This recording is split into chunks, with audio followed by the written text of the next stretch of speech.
Before we get started, let's take a look at what we're working on still. So we have here our tentacle beast coming along a little bit.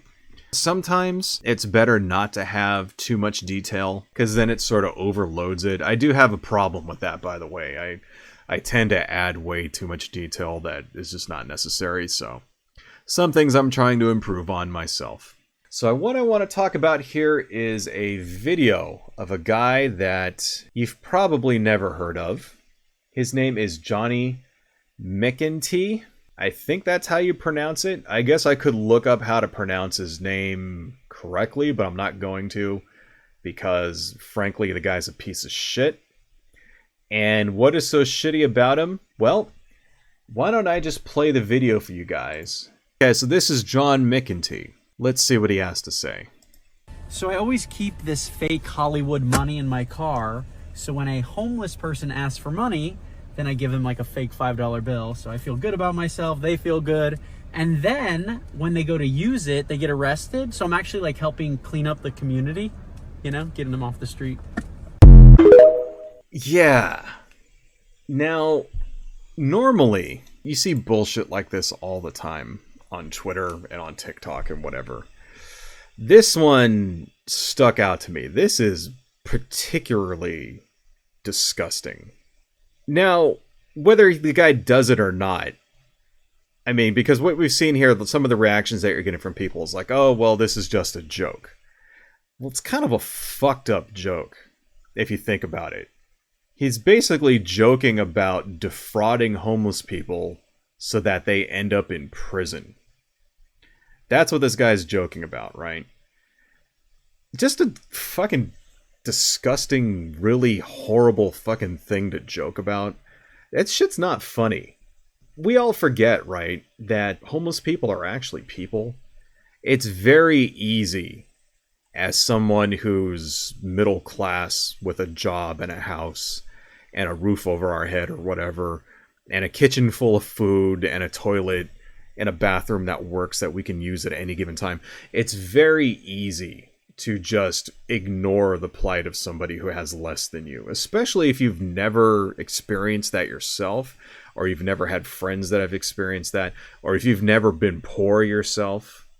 Which, keep in mind, a lot of the fucking people like this asshole who make a living in Congress and in the government have never experienced anything close to that. Like this guy Mcentee, essentially fucking like him and all the Republican staffers and whatnot, all these different people, congressmen and all of their aides or whatnot, they come from the upper class of our society. People who have essentially gotten the best of everything their whole lives. So here I'm just going to open up some, because I got some things I want to share with you guys here, right? So they've never experienced this sort of thing. They've never had to scrounge and live paycheck to paycheck, that kind of thing. They've never had to make a choice between paying rent or eating, or like getting their car fixed so that they can go to work, or getting medicine for their child. And this is why it's so hard sometimes for these people to identify when their constituents, especially when it comes to congressional people, congressmen and House reps and stuff. That's why it's so easy for them to vote to remove funding. I mean, a very large number of our representatives are millionaires.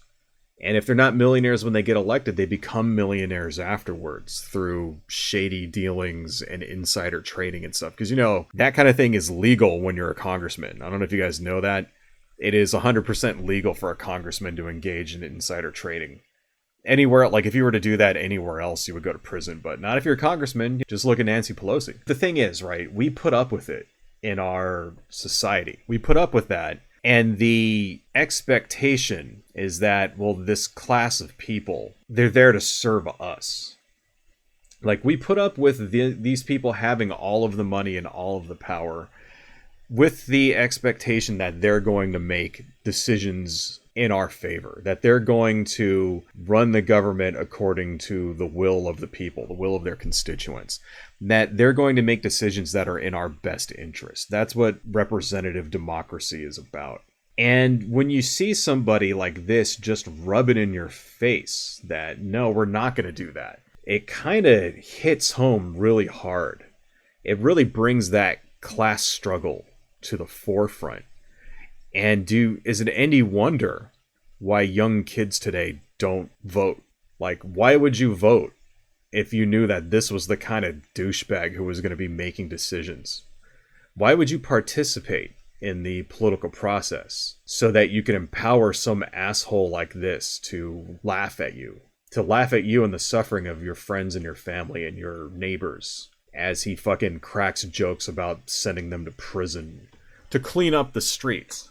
Now, the good news here, this guy has basically been getting fucking murdered. So, this is Republicans against Trump. Johnny Mcentee, senior advisor to Project 2025 and Trump's director of the Office of Personnel Management, says he likes to distribute fake money to homeless people so that they will be arrested when they spend it. This is disgusting and illegal. First off, it is illegal. You are not allowed to give people counterfeit money. Even just give it to them under the pretense that it's real. Like, I mean, because usually you think, oh, that law means you're not allowed to buy stuff with counterfeit money. That's not what the law says. The law says you're not allowed to distribute counterfeit money under the pretense that it's real money. So even just giving your friend a fake $5 bill and then he goes and spends it somewhere or whatever, that is still illegal. And you could still technically be charged for that. Whether this guy will actually be charged for anything is probably not. I mean, to be honest, this video is not enough to convict anybody. Just so he says he likes to do it, well, that's not good enough. You know, like I said, like I could make a YouTube video saying that I sell crack. But if the cops try to arrest me with that and use that in the court of law, if they try to arrest me and then say, here's a video, Your Honor, of the suspect admitting that he smokes crack, or, he sells crack. And all I have to do is be like, yeah, that was just a joke. I don't really sell crack. No, they have to have evidence. That's like, this video is technically like hearsay. You know what I mean? He could just say, yeah, I don't really do this. I was just doing this for a laugh. And that's what his story is now. Oh, this was just a prank. It was just a prank. Just a prank, bro. Or whatever, right? No. Will he be charged? No. He's not going to be charged. And are they going to try? I doubt it. They'd have to actually catch him in the act of doing it. So, not going to jail. But it is technically illegal. Which kind of goes to show, like, another thing about Republicans in general, and specifically Republicans, and I don't mean just conservatives, I mean specifically Republican operatives, that is, people who work for the GOP. They kind of really don't give a shit about the law either. Like, they really don't care. There's this general attitude among guys like this that, cop didn't see it, I didn't do it. That's really what it is. It's like then they turn around and kind of do this, we're the party of law and order shit. It's really the Democrats that are allowing crime to run rampant and all that. It's complete fucking bullshit if you guys haven't caught on to that. This is another example of why. Okay, this is somebody named Daniel Bloom. Distribution of counterfeit currency is a felony. Can I get a lock him up? This is somebody named M. Galt.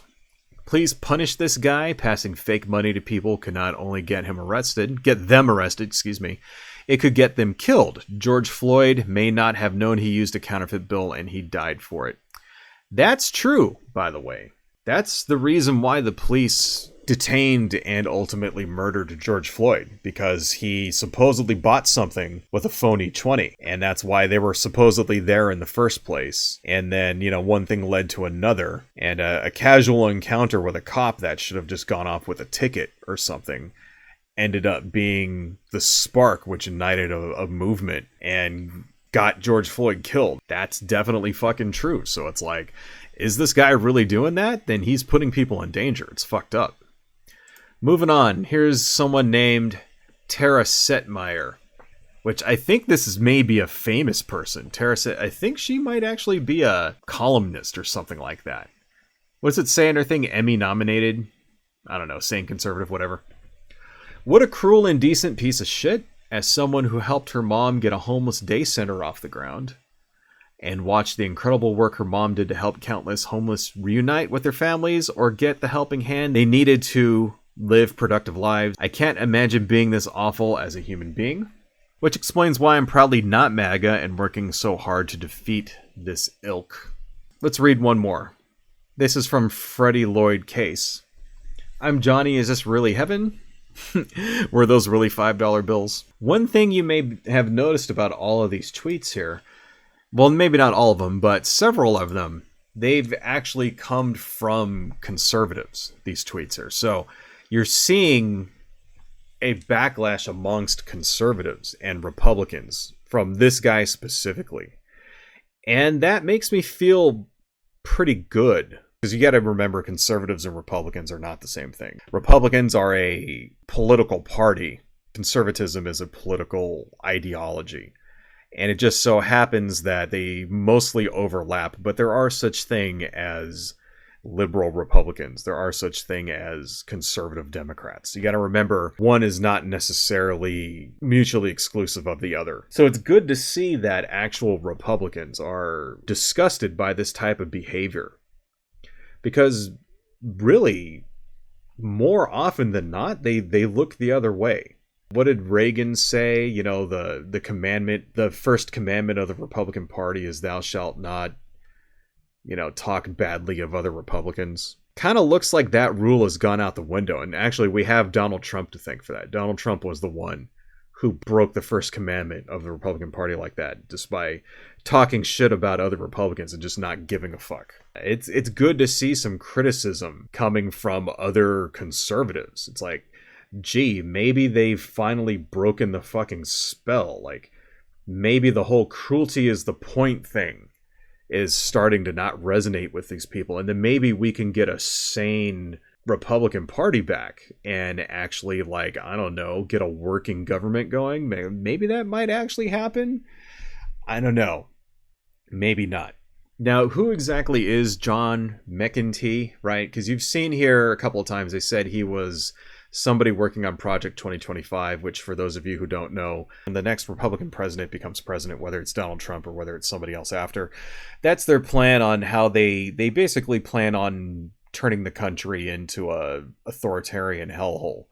It's their guide to fascism, essentially it is. It's 2025 is their plan on how they're going to gut the government and stay in power forever and turn the United States into essentially what Hungary is with Viktor Orban. That's what they want to do. They want to do that to the United States. That's Project 2025. Like, Viktor Orban, for those of you who don't know, is essentially a dictator. He's the dictator of Hungary, right? Now, usually when you think dictator, you think authoritarian type. Somebody like Idi Amin or Gaddafi, something like that. You think crazed military dictator guy who's having people murdered and shit like that. Viktor Orban is not like that. Viktor Orban is someone who's legit got elected, and then after he got elected, basically he and his political party have taken over every branch of government in Hungary. They've essentially made it impossible for their party to ever get out of power. They've stacked the courts, they've gerrymandered all of the districts and everything, so even when there is an election, they don't have to worry about losing a majority. And Viktor Orban is now essentially a dictator for life. He gets to do whatever the hell he wants, and anytime he wants to do something, the courts that he stacked side in his favor, and now he's just going to be president forever. And that's what they want to do in the United States. They want to make the next Republican president, whether it's Donald Trump or whether it's whoever it is, they want to make them president forever, and they want to make it so that even when there is an election and they're a minority, the deck is so stacked in their favor that there's going to be Republican majorities from every state from now into the end of time, so that they can just rule over the rest of us like a bunch of slaves. That's what Project 2025 is. It really deserves its own video, but I haven't made a video about it because lots of other creators have already covered it, and they've done a much better job than I can. So if you guys out there want me to make a video about it, I'll totally do it. But I kind of don't really see a point. If you want me to, of course, let me know in the comments or whatever if you want me to actually cover it, and I'll totally make a video about it. But anyway, John Mcentee is one of the guys working on this plan. And his role in it is going to be stacking the deep state with Trump loyalists and Republican loyalists and Trump appointees. So now when they say deep state, because you hear that a lot, especially from the GOP, the deep state, what does it really mean? Because of people like Marjorie Taylor Greene and all that, they've used this term to refer to basically Democrats, the deep state. And when somebody like a conspiracy theorist like Marjorie Taylor Greene or somebody, or Louis Gohmert or whatever, when they use the term deep state, what they're really saying is the Jews. That's what they mean. The deep state has become analogous of saying something like the cabal or the Illuminati or something like that. That's what they mean when they say deep state. But in real life, what the deep state actually is are bureaucrats. Government employees who don't switch over with every administration.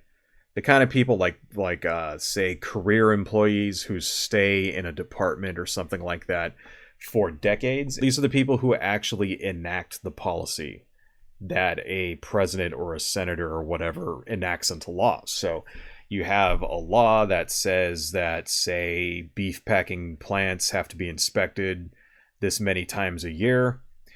The people that actually carry out that's what you call the deep state. The people that are actually doing the work.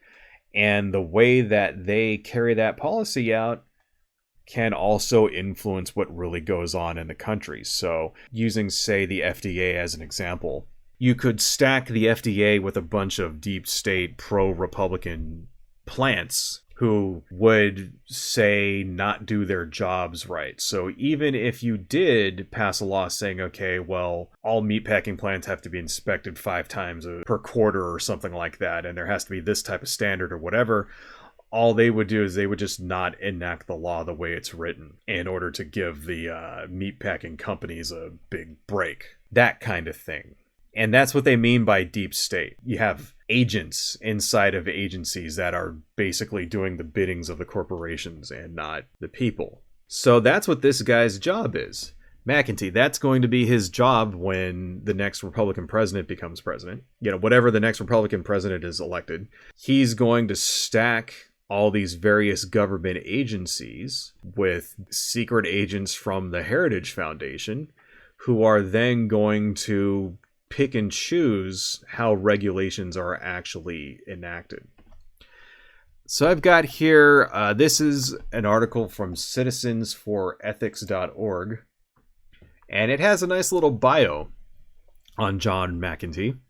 Let's go ahead and read this so we can get an idea of who this guy is. John Mcentee, who started as Trump's body man during the 2016 campaign and is currently working on HR for the Trump campaign, could build upon that role of the lead Office of Personnel Management, the office charged with recruiting, vetting, and hiring all civil service government employees, from intelligence officers and policy advisors to administrative law judges and law enforcement personnel, i.e. the deep state.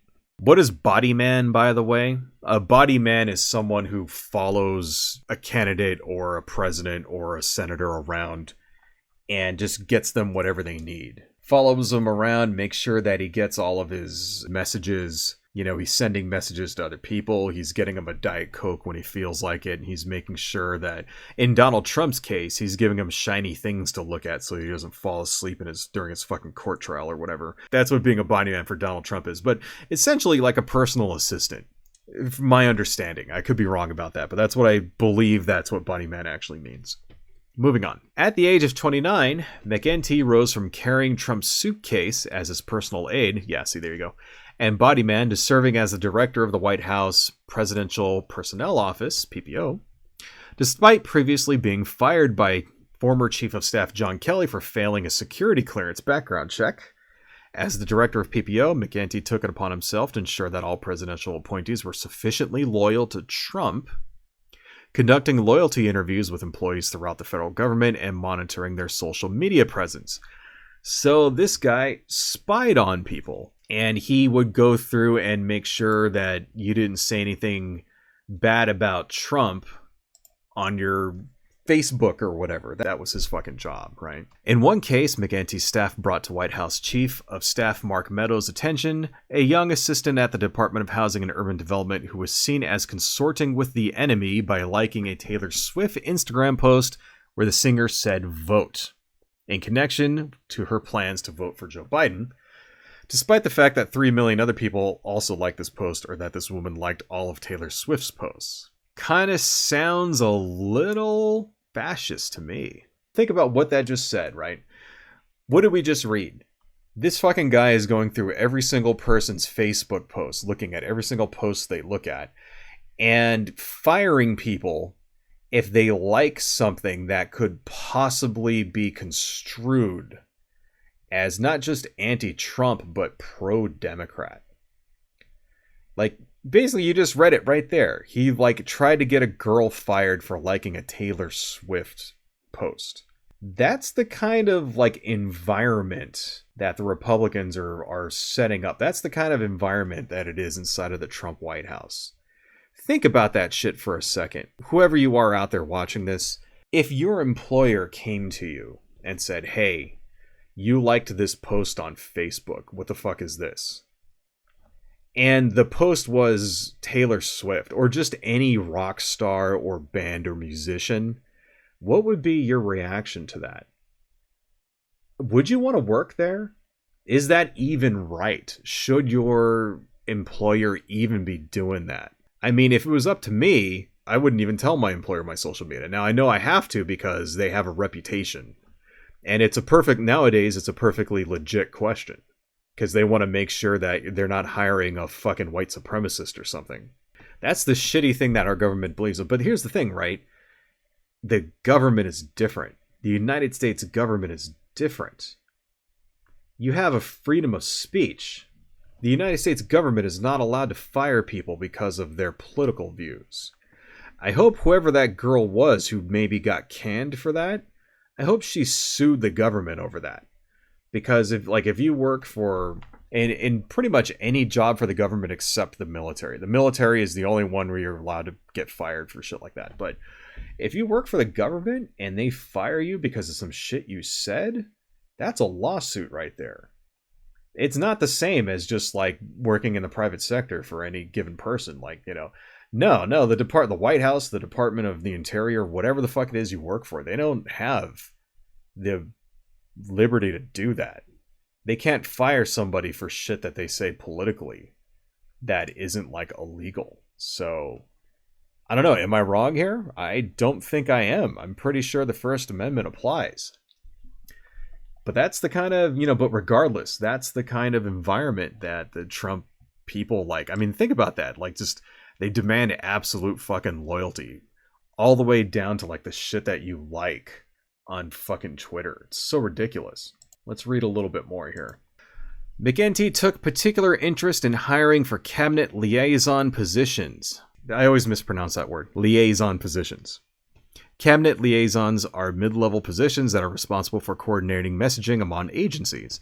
Mcentee weaponized this job category by choosing cabinet liaisons who would report back to him any real or perceived disloyalty. In one instance, McEntee's chosen DOJ liaison, Heidi Stirrup, God, that's her real name, okay, walked into Attorney General Barr's office and lectured him that the 2020 election was being stolen and he wasn't doing enough to stop the steal.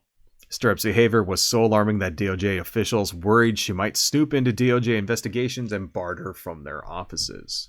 In other circumstances, McEntee's hiring seemed to be based on looks alone, hiring the most beautiful 21-year-old girls you could find, including one, Rockette, whose only prior work experience was as a dance instructor. Described by some as the deputy president, McEntee drafted and had Trump sign an executive order directing the American military to withdraw from Afghanistan without consulting anyone at the Pentagon and without any military expertise himself. Holy fuck. Really? That's like treason right there. Seriously. He also helped set the stage for the January 6th attack on the U.S. Capitol by sending former Vice President Pence a memo arguing that he had the constitutional authority to overturn the election despite the fact that McEntee is not a lawyer. Since leaving the White House, Mcentee has joined the Heritage Foundation as a senior advisor to Project 2025 as the director of the Office of Personnel Management, the chief human resources agency for the federal government. Mcentee would arguably be the most central person in efforts to implement Schedule F. So yeah, Schedule F, by the way, that's what I was talking about. It's the Trump loyalty thing for basically the deep state. That's the guy. Giant piece of shit. And what's really alarming about it is that this is one of the people out there whose decisions affect millions of people around this country. And nobody voted for this asshole. Did you vote for fucking John Mcentee? No. You voted for whoever it is you voted for president. Not this piece of shit. Yet this is the fucking dude who's out there making the decisions, who's enacting the policy, who's hiring the people that enact the policy that affect everyone's lives in the country. And he's driving around making jokes about getting homeless people arrested. It's really fucking disturbing, folks. It's disturbing and fucked up. And like I said, is it any wonder when people see shit like this, is it any wonder that they're not politically active? It's really kind of sad too. Just one last thing about this asshole, right? I know for a fact that a lot of the young kids out there, the Generation Zs and millennials or whatever the fuck they're called, I know a lot of those people don't vote because they see shit like this and they get disheartened. They go, well, what's the point? If I vote for something, it's never going to change. Look at this asshole making jokes about putting people in jail who are less fortunate than him. What they should be doing is helping homeless people. And instead they see him cracking jokes. And if he's not actually joking, if he's actually doing it, then that's even more fucked up. And they lose hope. And I just want to say to the people out there, like anybody who's losing hope because of dickheads like this guy, John Mcentee, because people like this are out there, exist, and they're in charge of the government and they're actually working in the government, don't lose hope. Don't lose hope, folks. Don't despair. Get angry. You should be angry at this. When you see this and you see this guy making fun of homeless people and like laughing about putting homeless people in jail and ha ha ha, oh, it's just a joke, it's just a prank, bro, and all that stuff, you should be pissed. I see shit like this and it fucking like shakes me to my very core, where I just incredibly fucking angry over that. And are you gonna sit there and let this asshole get away with it? The only way we have to stop people like this is the ballot box. It's the only legit way. And really, that's what we should be doing. You don't want this guy to be in charge of anything? I don't. Do you want him to be in charge of anything? Do you want this dude to be out there making the decisions about like who gets hired in the government and who gets to like see the president? What materials he's going to be viewing in order to make the decisions that affect your life? Do you want this asshole within 50 feet of that kind of power? Then you need to get up out there and vote. That's how you stop it. If you just give up, that's what they want. Especially when it comes to conservatives and Republicans. They want you to not vote. If voting didn't matter, they wouldn't try so fucking hard to like stop you from voting. If it really didn't matter who you voted for, they wouldn't give a fuck. No, that's not what happens. In real life, they do everything they fucking can to stop people from voting. They purge people from voter rolls. They shut down polling places. They defund polling places so there's not enough people, right? So that all of the Democrats and everybody who could potentially vote Democrat, everyone who they think will vote Democrat, like say, I don't know, black people and minorities and stuff like that, and people who live in the city, that kind of thing, they funnel all of them into like one voting place. So they have to stand around for 12 hours a day. That's what's going, like, look at Georgia. That's what's going on in Georgia. Then they pass laws saying that, oh, you're not allowed to help them. You're not allowed to, like, give someone a glass of water if they've been standing around for fucking 12 hours a day. They're not allowed to hold their place in line for them so they can go to the bathroom and shit like that. And, oh, it's illegal. You'll go to jail for that. Why do they do all that stuff? Why do they do all, and then they pass, like, laws like the voter ID and all that. No, you can vote in Texas if you have a fucking, like, gun license. You know, if you have a license for a firearm, you can use that as your ID, but you can't use a student license. Like, say, if you go to college, you know, why do they do shit like that? Because they don't want you to vote. If they didn't give a shit about you voting, then they wouldn't do all of these things to stop you from fucking voting. And the reason why, because voting actually works, because that's the only way you can stop these dickheads from taking over. This is the only, you don't want this guy, this asshole, to not be in charge of anything, then stick it to him. Stick it to him by voting against him. Right? I'm serious. I don't understand this stuff. It's like, the kids out there today just fucking give up. It's like, dude, don't fucking just give up. This is your time. This is it. You know, you want shit to change? This is your chance to make shit change. Anyway, fuck John Mcentee, or whatever the fuck his name is, and, you know, fuck Republicans and fuck Donald Trump too. Fuck every last one of them. Please go vote. Hello folks, if you like what I do and you want to support the channel, please consider buying something from my Etsy shop, supporting me on Patreon, liking and subscribing, and checking me out across my social media links listed below. Thank you all so much, and see you next time.